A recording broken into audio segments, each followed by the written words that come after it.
ఏమో, అన్నయ్య నీకు ఎంత పనున్నా ఒక్కరోజు భటుల్ని పంపించు, నువ్వు మాత్రం భోజనానికి నా ఇంటికి రా, ప్రేమతో నేను వండి పెడతానంది యమున.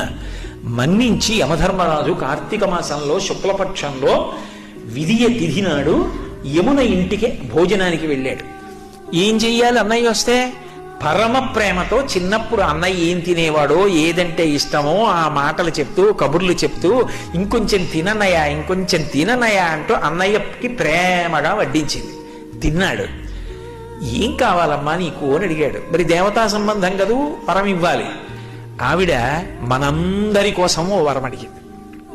అన్నయ్య ఇది జ్ఞాపకం పెట్టుకుని ఈ తిథి నాడు ఏ అన్నయ్యని ఏ తమ్ముణ్ణైనా సరే, ఏ అక్క అయినా ఏ చెల్లైనా ఇంటికి పిలిచి అన్నం పెడితే ఆ అన్నం తిన్నందుకు ఆ అన్నకి కానీ తమ్ముడికి కానీ అపమృత్యు దోషం లేకుండా చెయ్యన్నయ్యా.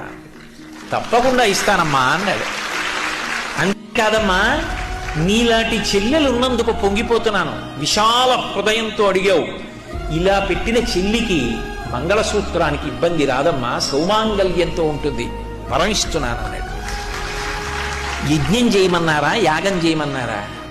ఏడాదికొక్కసారి భగినీహస్త భోజనం అని తోడ పుట్టిన దాని ఇంటికి వెళ్ళి అన్నం తినమన్నారు. ఆ తిథి జ్ఞాపకం పెట్టుకుని ప్రేమగా వాళ్ళు పిలవాలి. ఆ తిథి జ్ఞాపకం పెట్టుకుని తప్పకుండా అక్క చెల్లెల ఇంటికి వెళ్ళాలి.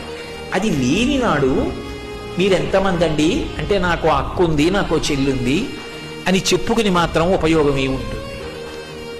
ఒక్కసారి ఆ పిలుపు రావాలి, దానికోసమే వెళ్ళాలి, ఆ ప్రేమతోనే పెట్టాలి, ఆ ప్రేమతో తిని రావాలి.